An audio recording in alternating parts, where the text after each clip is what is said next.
the literary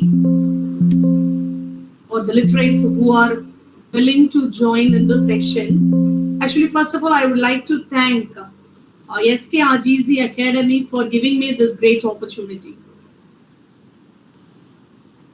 My sincere thanks to Satish sir, Saranya Devi ma'am, and the sir who welcomed me and introduced me,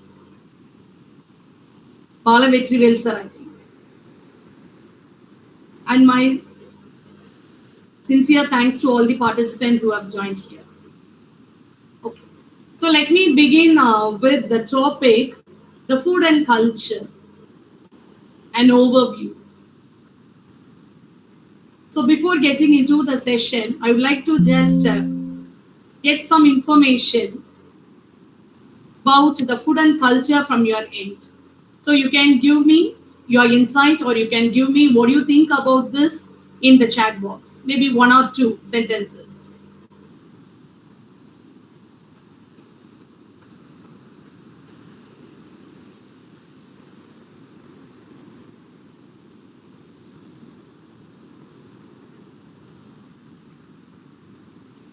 Yes.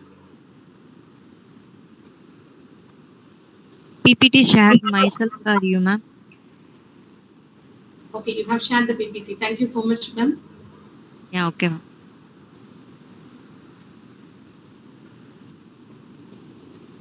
So what do you think about food and culture?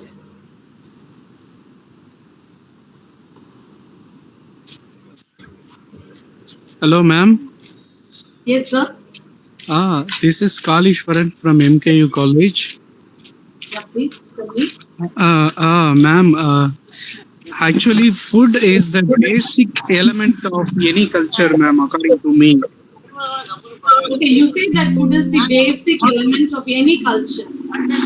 Yes, ma'am. Because all the civilizations were based upon the food, the culture, food culture. We can see ancient civilizations like Indus civilization or any type of civilizations. They were took place near the river bank. Okay, so river bank is the resource for production of food and everything. So food is the basic element of human life, according to me, ma'am. Good, excellent, excellent. So this is what I'm expecting. So you cannot just omit the culture. And the food, it plays a vital role in building a culture of any society or any civilization. So in point, you can say that food, it shapes our identity and it clearly defines our culture. And every place, the culture and country, it has its own food.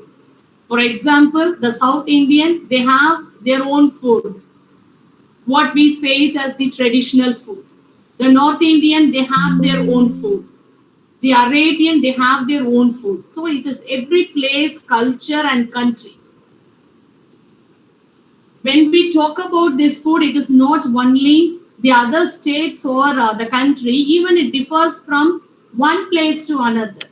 The food and taste that we have it in Madurai is different from the food and taste or they have it in Coimbatore or in any other places, for instance. So every place, culture and country, they have their own food. And my talk, it is going to be make you a clear understanding of the relationship between food and culture, how they are interrelated. And as I have said, that you cannot differentiate these food and culture, because every culture, it starts on base of the food and the production. That starts from the primitive age, the modern age, and everywhere you can find the base of food, it plays a very important role. And what is this food culture? So food culture is very different when we talk about the other things. When consider about the food, the culture is entirely different. For example, the food culture, it talks about the collective habits The rituals, beliefs, values, lifestyle, and practices around producing, procuring, and intaking food. So it is also a part of agriculture. So you cannot just separate this food culture and agriculture also, because it talks about the collective habits. When you do farming, it is not a single person task. It is the combination or the collective efforts of everyone, and the people of that particular region, they cultivate and they harvest according to their food habits and needs.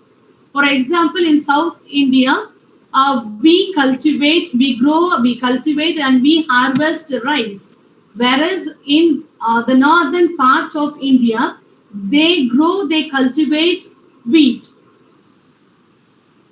So the food culture and agriculture, it goes hand in hand with the demand of the people's habits or the collective culture. So it is the collective habits and rituals. Every food culture, it has its own rituals.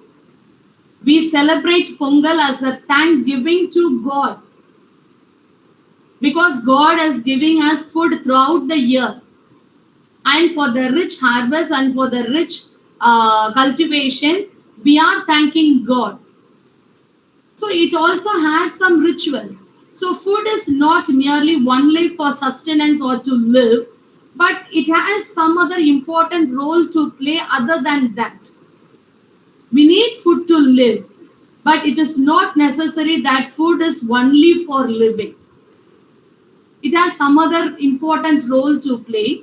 So the food culture is the collective habits, rituals, beliefs, values, lifestyles, and practices.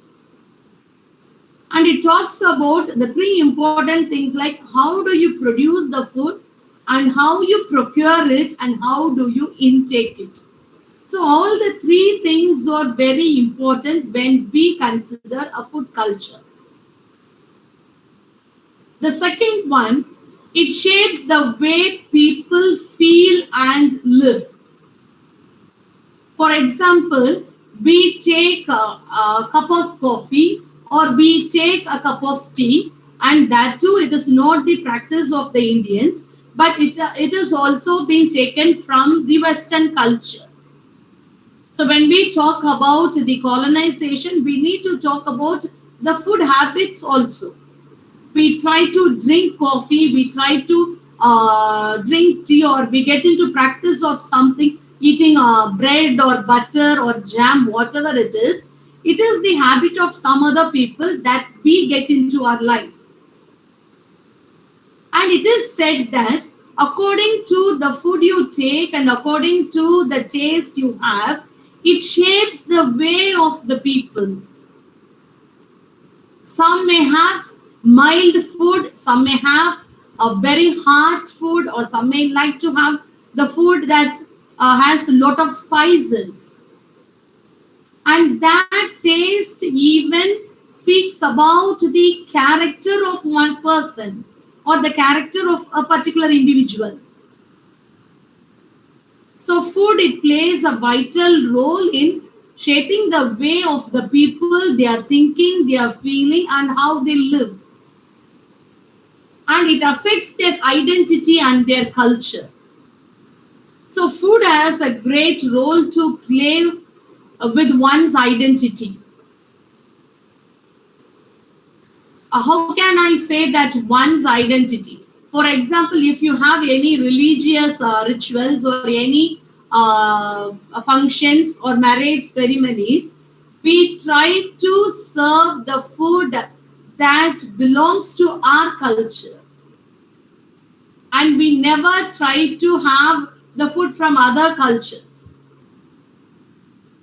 But nowadays, that is also changing. The people likes to have the food of different cuisines and different taste for a wedding ceremony or a party or anything else. So again, it is affecting the identity and culture.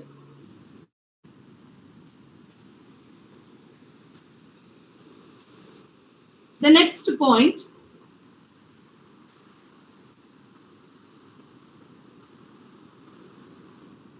am I audible? Yes, ma'am. Audible, ma'am. Yes, you are Okay. audible. Okay, thank you.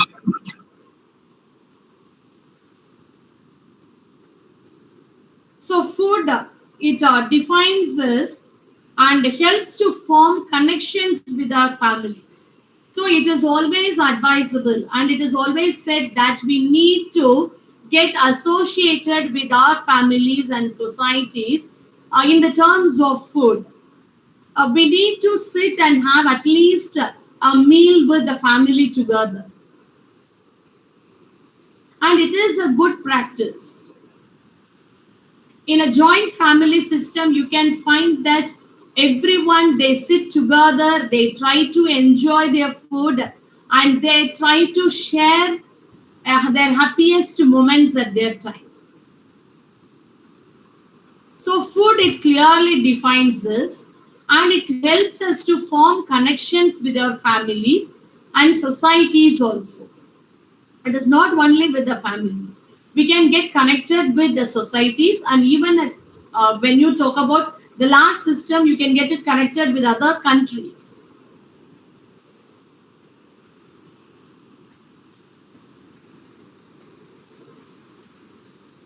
So this food and culture, it has a strong interwoven relationship. So as I told you earlier, it is not only for the sustenance of living, but it is a powerful marker of cultural identity, heritage, and social practices. When you talk about this culture, identity, or heritage or social practices, I want to point out one example. I think I have given it in the later slides, but still I want to quote it here. So I believe that everybody knows about the Golden Temple in Amritsar, which serves everyday food and free meal for almost lakhs, 50,000 to 1 lakh people. And they say that it is our culture and it is our special identity. That if someone comes to our place, we need to feed them with food and we should not send them empty stomach. Even if someone pays visit to your house, what you ask it first is you give them a cup of water or you give them a glass of water, a coffee, and you ask them to have some food, because this is our culture and this is our tradition, and we try to make our children, the future generation, to learn the same, because we try to maintain our social heritage or the social practices, and we never give up our culture for anything or any other sake. So when you talk about the conservation of culture, food, it plays a very important role. And it can be a nostalgic and provide important connection to our family and nation. And this will suit exactly for the one who lives abroad or one who works abroad. They always long for the taste of their own country food, especially the Indians. When they work abroad, they always have a great longing. They usually say, so I want to come back to my place and I want to taste the food of my mother's preparation. So it can be nostalgic. You will be thinking over. So when I was young, I used to sit with a large crowd of my family members and I enjoyed my meals. We shared so many stories. We had great memories to share. And when they get disconnected from the family and when they live abroad, they don't get such chances. Instead, they may get a chance of mingle with their friends and they may have some social gatherings. But that will not anyway replace the culture and the food that you had in your place. So, food is also a symbol of nostalgia. Nostalgia, you think over the memories, the past memories, and you long for it. When will I get the chance to come back to my place? Sit with my family and enjoy my meal. I need to share everything with my family members. So, the important connections to our family and the nation is food. Even when you make a trip to some other state for a week and you long for your home and your food at home. So, when will I come back? I want to have some food at my place. I don't think that the food I have taken in this state will not suit me and this will not set for my health. So many things that comes to our mind when we talk about food. Then food is, as we say, it has a great part in culture and it has something to talk about nostalgia, the family connections and social connections. Apart from this, the rituals and celebrations. Whenever there is a celebration or whenever there is a ritual, we give special attention to food. For example, in a marriage ceremony, in a wedding ceremony, we give so much of special attention and care to food preparation. And after serving the breakfast or after serving the lunch, we always expect somebody to give a good feedback about the lunch or the food that we serve because that makes us happy. Any rituals or any celebrations we do that is not for the sake of an individual, but it is a sharing of joy, a sharing of the happiest moment. You wish that all my friends, all my relatives should come together for my family function. It is a kind of a reunion, and you expect everybody to come there.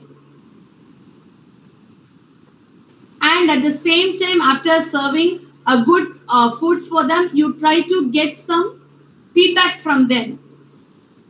If at all that they fail to say that the food is good, you try to go and ask how the food is. Did you enjoy the food? So food it plays a vital role in rituals and celebrations.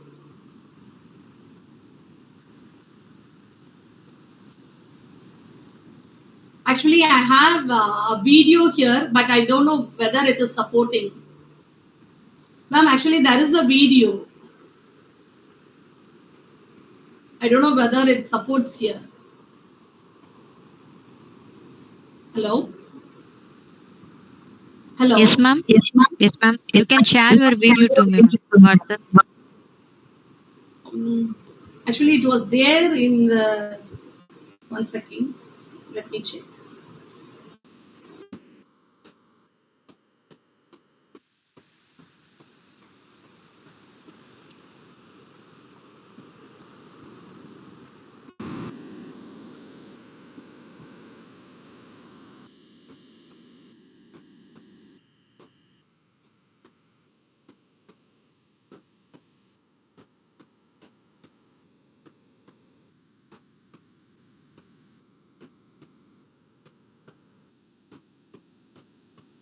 Actually, in the PPT itself, I have attached the video. Is it not supporting there, ma'am? Yes, ma'am. Not supported, ma'am. Okay, it is not supporting. 1 second, ma'am. Check again. Okay, ma'am. Yeah, actually, I have attached one of the videos, the song from Meyyalagan movie.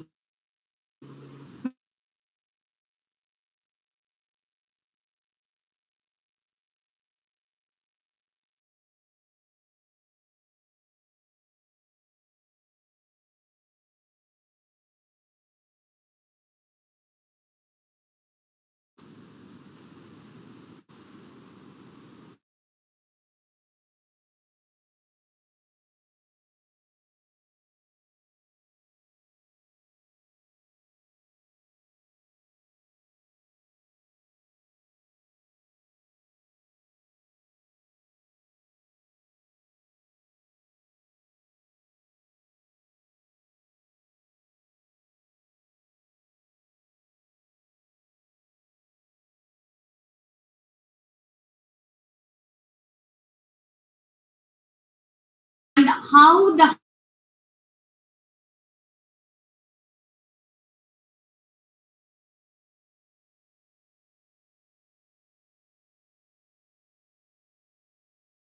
was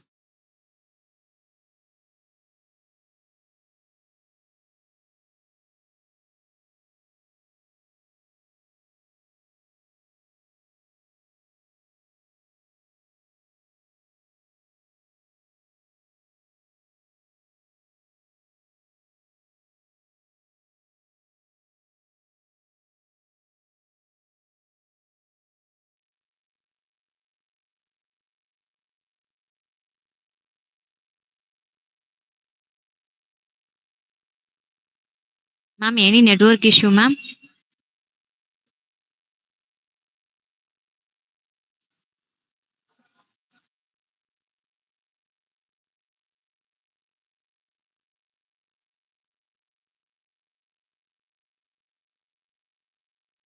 Kalaivani, ma'am? It's audible, ma'am?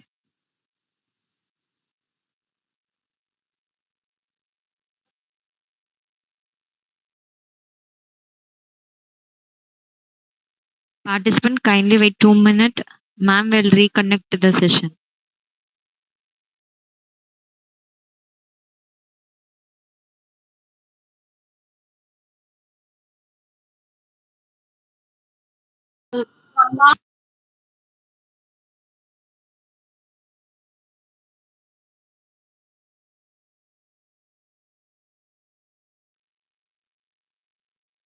Ma'am, unmute your mic, ma'am.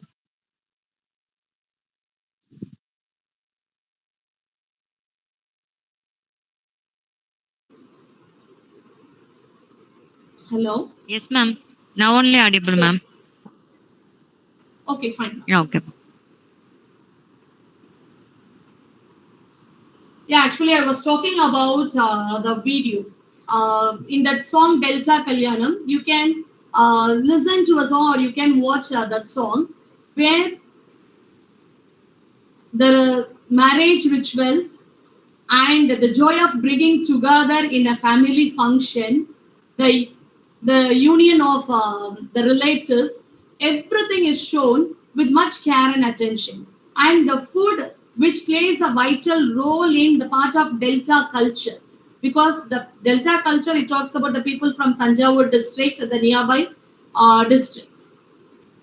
So how they give much importance to the food and what food are part of their culture. Everything is clearly shown in that song. When you find time, you can just listen to it. And food's tied to weddings, births, holidays. So we have a different schedule for that also. Okay, if it is in the case of wedding, this kind of food need to be served. And for birthdays and birthday parties, this kind of food need to be served. And for holidays, even these two practice, we have a practice at home also. We never try to have non-vegetarian foods on birthdays because we say that we need to go to temple, we need to pay, we need to have some prayers, and we should not take this kind of foods on that day. So we separate this food and food habits based on the occasions. Then communal eating, it symbolizes unity. Communal eating, the Christian communion giving bread and wine, it is also a unity. Just leave it. Don't think that it is a religious ceremony. Apart from this religious ceremony, it has to say something about the unity of the people. The food to be shared among all the people of that religion. Then Hindu prasadam and food offerings. So whenever we make a visit to any temple, any kind of prasadam will be given to all the people. Again, it is also about unity. So all the religion, it talks of the unity, and at the same time, it talks of one particular thing that no, everybody is equal, and no one should deprive of food. Everybody should have at least some food. So the giving prasadam and annadanam system, everything it came into being only with the purpose of giving food to all. Then Ramadan fasting.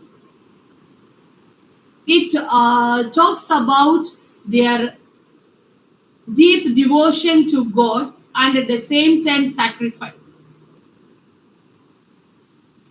So the religion and food, they are interrelated and they symbolize unity, devotion and sacrifice. So food, it also has a great part to play in terms of religion also. The next one, food and heritage. It is a vessel of tradition. A culinary pilgrimage exploring the legendary food. So, actually, I want to talk about the practice that the people in Amritsar they have. So, it is a city where food is not just sustenance, but a passion and art and a part of its rich cultural tapestry. So, Punjab, Amritsar is very much close to Punjab, and they pay much attention for agriculture. And whatever they grow, they cultivate, and whatever they get it as profit, they need to share it to all. Right from the 14th and 15th century, they have started the practice of giving free food for all the people around. But later, it has just changed and there was some changes. The people who are all visiting Amritsar will be given a free food. And every day, the Amritsar temple, it serves free food to 1 lakh people.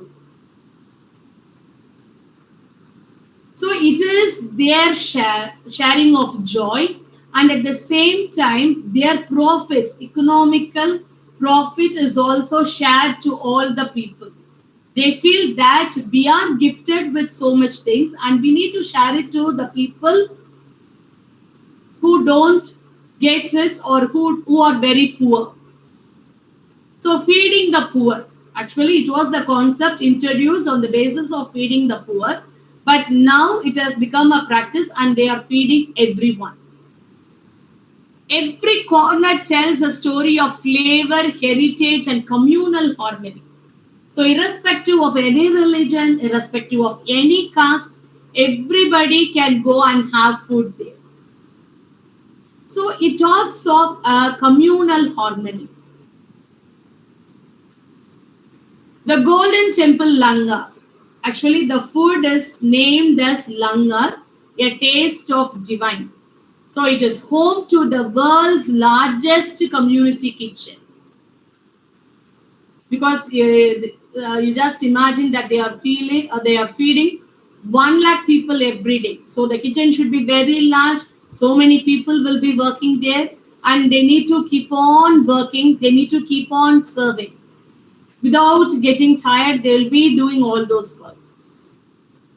So it is the world's largest community kitchen. Community here, it refers to the social kitchen, not to one particular community. It talks of a social kitchen.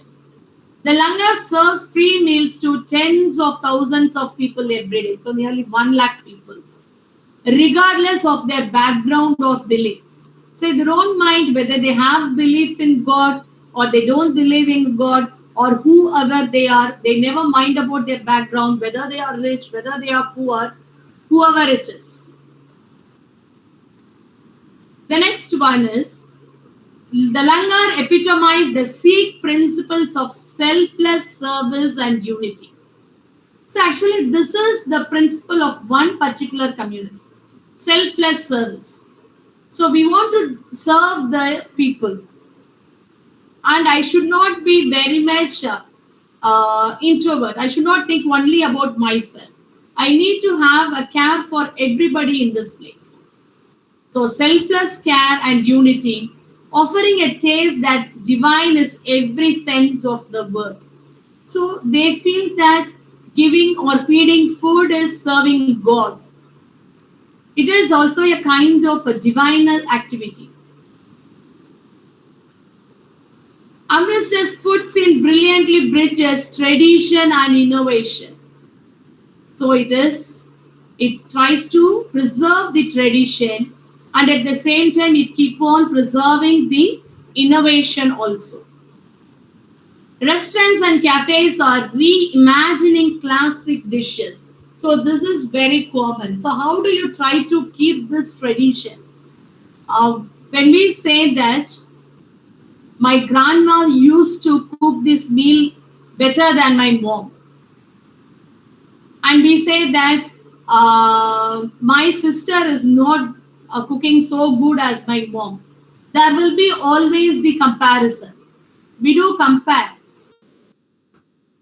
But here what happened is they say that besides all these comparison and besides everything, we need to preserve this tradition. So how are you going to preserve this tradition? Now you can see so many YouTube channels where grandmas are cooking and they are telling us the recipe. It is again a part of preserving the tradition. And there is, I don't remember the name of the lady who promotes the traditional pickles and the traditional snacks and everything through YouTube and the Flipkarts. It is again preserving the tradition. So we want to teach the people or we want to instruct them how our tradition and how our belief is through food. So now we are taking and we are making a change in our food habits.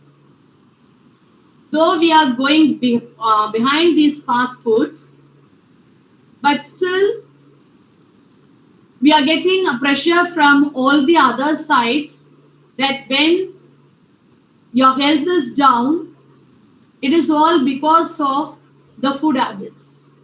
So you need to be very careful in choosing your food. The fast food items or any other packed foods or the processed foods will not suit your health. So we are getting back to have our own tradition, our own culinary practices and recipes now. We try to learn it through YouTubes. We try to get some information or the recipes from our grandmothers. And most of the time they make a note of in diaries or something else. And when they go and work in other places, they try to prepare their own food. It is good. It is not only you try to preserve your culture, but it is always important for you to preserve and protect your health also. That is very important. Because nowadays in terms of food, they are infusing so many flavors and so many things to give a good presentation and the best of food. But that is not good for our health. For the taste of food, our parents, mother, especially mother and grandmother, they use only as a fodita. But now they are using something else to give the flavors for food. And that kind of flavors added to the food, it spoils our health.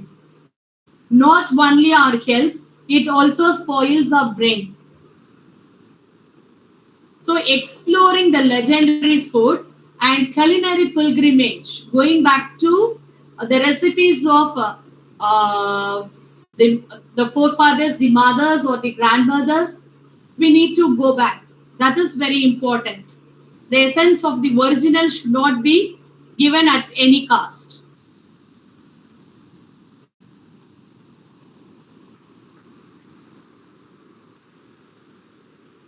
Food preparation and conception steeped in tradition. Recipes passed down generations. Embody community stories and values. So community stories and values. For example, in a tribal village system or in a tribal village, you can find the people, they try to hunt, they gather food, they all share it together. So it is a community value. And during the period of Ramzan, you can find the people after having their prayers, they try to drink the fasting They try to have their fasting food together with all. Again, it shows the community stories and values. So at no cost you should not give up your values, or you should not give up the cultural and traditional values of any particular society or community. So sitting together and sharing your meals with your stories and your values, it means a lot. And food as identity and community. So now you can find these traditional dishes are slowly getting into the future generations. The family recipes and communal cooking are being shared to them. And especially for this, they have some separate festivals like Thanksgiving in US and Onam and Satya in Kerala, or the best examples where food serves as the identity and community. And what are the threats we have in this preservation of food heritage or in maintaining the food heritage? The first important one is globalization and fast food. The second one is climate change and loss of native crops, migration and fading tradition. So this globalization and fast food, I think last week the people from Namakkal they said that hereafter we will not we will not permit the people to order through Swiggy's or Zomatos or anything, because it is said and they have found that in a second almost 50 people or places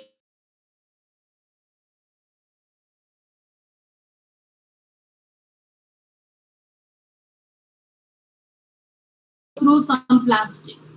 So it is completely spoiling the environment, and that leads to the climate change also.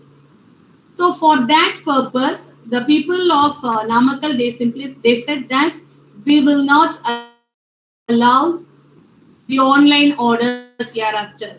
If at all people they want to order through mobiles and they can have their food at restaurants, because the plastic we use that brings a great climate change and it affects the environment we live. And globalization and fast food, because all the fast foods are served in a plastic bowls or it's served in plastic containers or something else. Every branded items are served only through the plastic bottles or the containers. So at one side we are talking about preserving the environment or protecting our environment from this climate change and everything, but at the same time on the other side we are using too much of plastic that spoils our environment. So it is again a threat to food heritage. The small children at home they don't like to taste dosa or idli, whereas they like to taste only pizza or burger or something else, which is not good for their health and which is not part of our culture. The food habit is not part of our culture, but still it is because of the children's adamantly we are leaning easily and we are getting comfortable and we are getting to make our food easy, but we never think of the health of the children.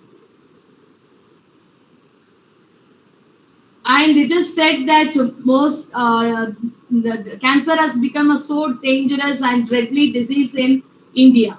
And even the children of 10 years or 12 years or below 15 years, they get affected with cancer and because of their food habit system. So this is all threat. The globalization and fast food, climate change, loss of native crops, migration and fading traditions. Apart from this, there is a great threat of preventing as from disease. Nowadays, we are easily prone to diseases When you take a cup of coffee or tea in a plastic cup, they say that it is completely of wax. It is made of wax that spoils your health. So we know everything and we know the consequences. What are the deadly consequences? Everything we know, but still we get into it. So that is again a threat. So how can we preserve these culinary traditions? The role of elders, cookbooks and documentaries. Nowadays you can find lots of YouTube channels and there are lot of documentaries which highlight especially the food and tradition of every particular region. There is some YouTube channel that speaks of the food and culture of Sri Lanka, Indian food and tradition, everything. So all those things should be documented properly. And there are many restaurants now running local food festivals. It is not only to promote, but at the same time, they want to just remind of our traditional food. Sustainable farming and seed preservation. So the government has taken enough step for now to make sustainable farming and seed preservation also. The next one is capitalism and food. What is this capitalism? Capitalism is nothing but the economical power. So foods are transformed through technology. So it is not only the things that made easy through technology, but even the foods are transformed through technology now. With changing lifestyle and focus on earning more money, food habits and culture also shifted. So to make our work easy, there are many restaurants. They are giving tiffin for a breakfast. Then they have something like lunch box, and even for dinner, everything is given. So you can just get it on the way to your work. Everything will be packed. So everything is packed and everything is sealed only in the plastic containers. So with the changing lifestyle and focus on earning more money, especially the people who are working in IT fields, they never care for their health.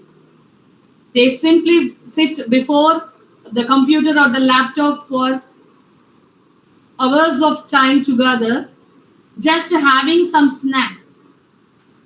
And all these snacks are deeply roasted or deeply fried, which is not at all good for our health. So the food habits and culture also shifted. In Chennai, you can find that every few steps there will be some fast food. And at the night time, for 30 rupees, they are giving one full bowl of what is that? Fried rice or fried noodles or something else. And they use the same oil again and again, which is not good for our health. And noodles or the fried rice, it is not part of our tradition and culture. Somewhere from Western countries, they introduce this concept of having these noodles.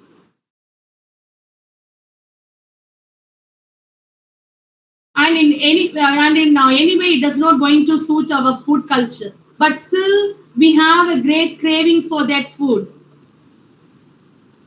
And it is again the tactics of the capitalistic power, the multinational branded companies. Sugar and fat trigger dopamine in the brain, giving pleasure and causing cravings.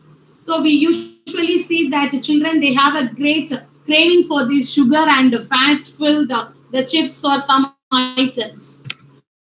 And what is the reason is actually when you take or when you intake the sugar food, it induces dopamine in your brain. It secretes dopamine in your brain, which gives you pleasure, and at the same times you will be having craving for the same. For example, when a child it tastes Lays or something else, again and again it asks for the same. or if the child tastes Kinder Joy or any other chocolates, and again it asks for the same, because eating sugar or fat trigger things, it creates dopamine that affects your brain, and your brain will ask for the same again and again because of the cravings you have. And nowadays the children, they have a great craving for the packed items, what we call it as the processed food.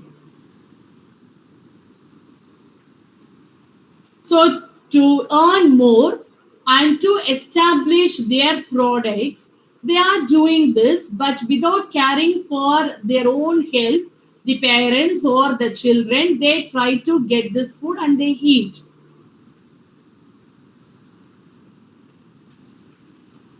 So, according to the multinational companies or the multi-brand companies, they take this food or they use this food only for making money. They never care for the better health of anyone. The next one, food companies target children. So, who are their main targets? Children are their targets. They are easily targeted through the TV ads, or for when you buy a chocolates or something, they will give a small toy or something as a gift. And to buy the gift, the children, they want to buy the chocolates. It is again attracting them for their own sake, for their economic power. And playgrounds in restaurants. So most of the multi-cuisine restaurants, you can find they have the playgrounds where they try to entertain the children. Even now you can find, actually we go for movie or for entertainment purpose. But nowadays in most of the cinema theaters, it is restricted that you should not bring anything inside the theater. Whatever you want is supplied through the people who are working there in the canteens or cafeterias in the theaters. And you cannot find any healthy food in cinemas theaters. Only junk foods are available. And the people will be, the children will be asking for the junk food again and again. They will ask for pizza, they will ask for the French fries, they ask for Coke and everything. So only through, because there is no opportunity for them to get anything inside the theater, especially you get only those things. You are not allowed to take any food inside. So again, the capitalism is established through some compulsion. Compulsion in places, especially theaters, malls, where they try to have their own cafeterias or restaurants. They try to give food. They don't serve any traditional food there. So we have not given only few schools and some places they are instructing us that you need to give these things as a snack for the children every day to school. Again, it is an initiative. Besides, excuse me, besides preserving our tradition, it is very important. We need to take care of our health.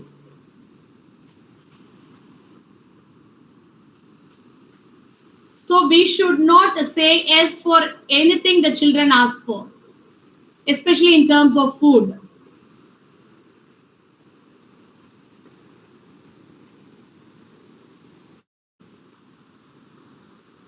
Okay, the next one, with the increase of taste and cravings, people show much interest in multi cuisines now.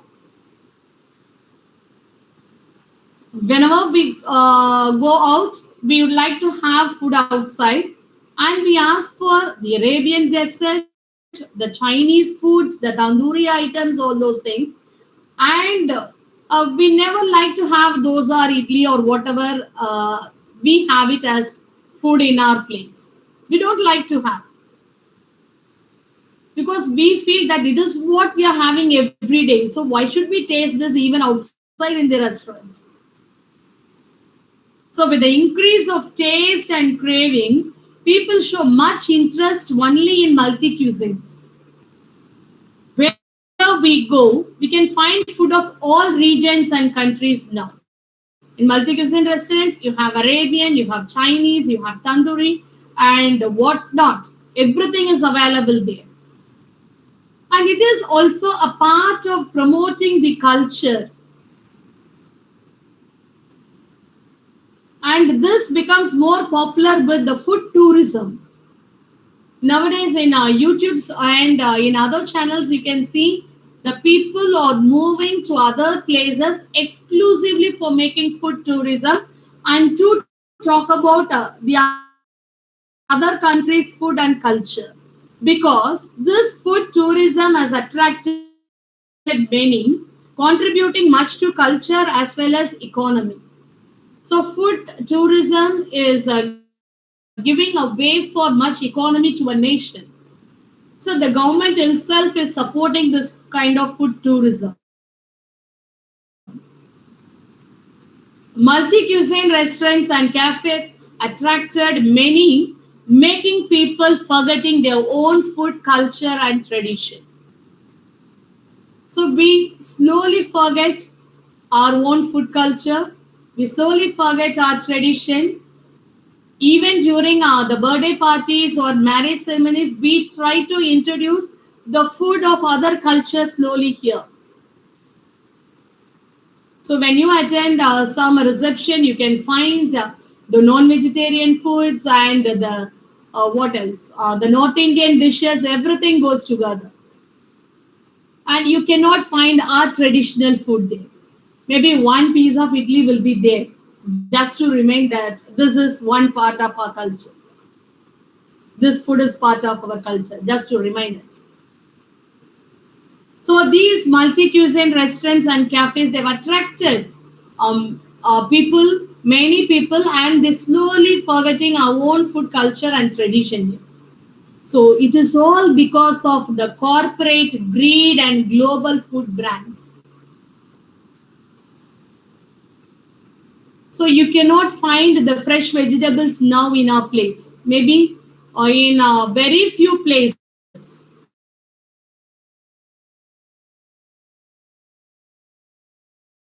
In very vegetables and fruits.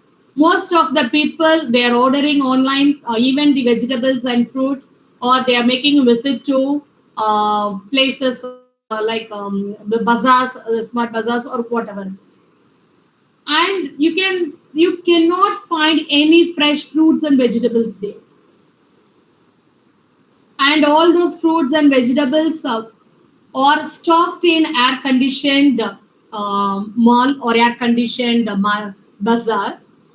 And when you try to get that food and when you try to eat, it won't be healthy for you. So again, it is because of the corporate greed. They want to establish bazaar even for fruits and even for vegetables. They want to establish bazaar and they want to sell everything for you with a discount, because we always expect a discount for any product. So when there is a great discount, we go and get things there, and we fail to think whether it is good, whether it is fresh, or whatever it is. So these corporate greed and global food brands, they have exploited the agriculture nowadays. The agriculture is completely exploited now, and it leads to great financial loss and economic degradation of our country. But at the same time, we are getting things from other countries and we are making them profitable.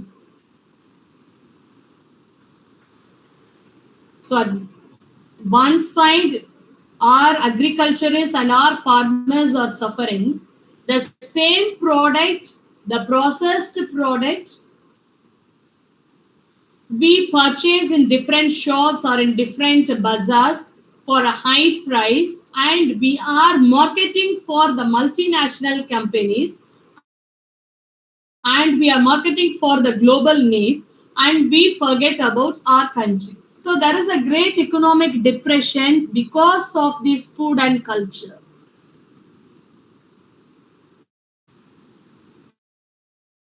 So our economy is also getting weakened because of this food and culture. Nowadays, you can find, as per the WHO, World Health Organization, they have said that by 2050, nearly 30 to 40 percentage of the people will be obese, and that will lead to many heart diseases and everything. And even now, we can find many are obese because they are not doing any exercises. They are simply sitting idle, playing games, or sitting before computer. They are spending times together. So we are talking about 2050s. But now at present, what is happening? In many YouTube channels and in many, they are advising stop taking carbs. So carbohydrates, if you take too much of carbohydrates, that will not be good for your health. So you will gain much weight. But you just think of some 50 years before or 60 years before, our grandfathers and our ancestors, they took only carbohydrates. Rice was the mainly source of their food. And that too, they eat only the palaya sadam, and which they feel it very nutritious, and which makes them brisk, and which makes them help to work throughout the day without tiredness. But now we are taking only a glass of juice in the morning. You're advised to take only a cup of corns or broccoli, which is not at all our food. You are just promoting the multinational products, and you are just promoting uh, the vegetables that you get it from other countries into our country. So this is again making money.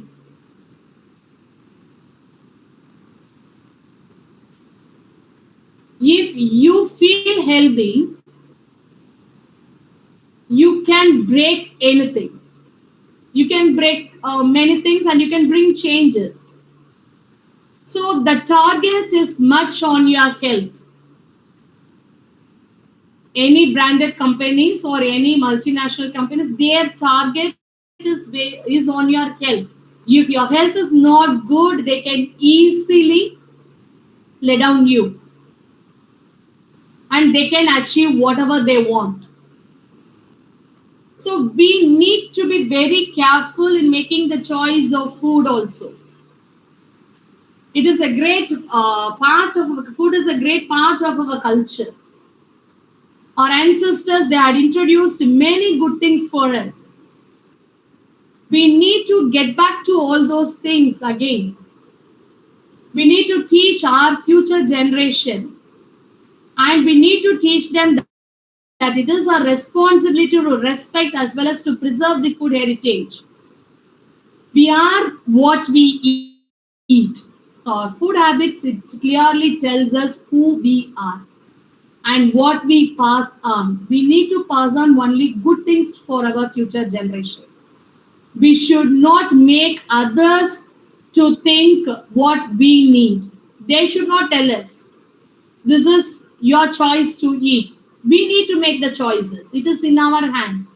We should not let anyone to get in our lifestyle, or we should not let anyone to talk about our food culture, because we have a great culture and tradition. We have great food than any other countries.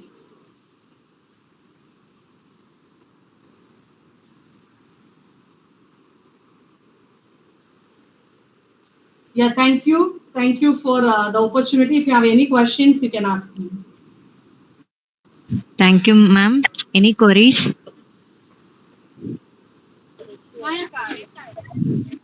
Ma'am, thank you, Yes, sir. ma'am. Yes, it's a very useful session, ma'am. And you emphasized the need to focus on our traditional foods, which were helping us to be nutrient and to maintain, which helps us to maintain good health. Thanks for your wonderful speech on food and culture, ma'am. Yes. Thank you. Thank you, sir. Thank you for your feedback. Any other Yes. queries? And the way you presented is also fantastic, ma'am. Thank you. Thanks a lot.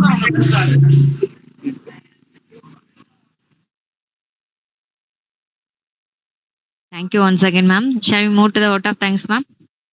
Thank you so much. I would like to invite Thank you. Ms. Gayatri, Thank you, faculty, ma'am. SK Research Group of Companies, to deliver a vote of thanks.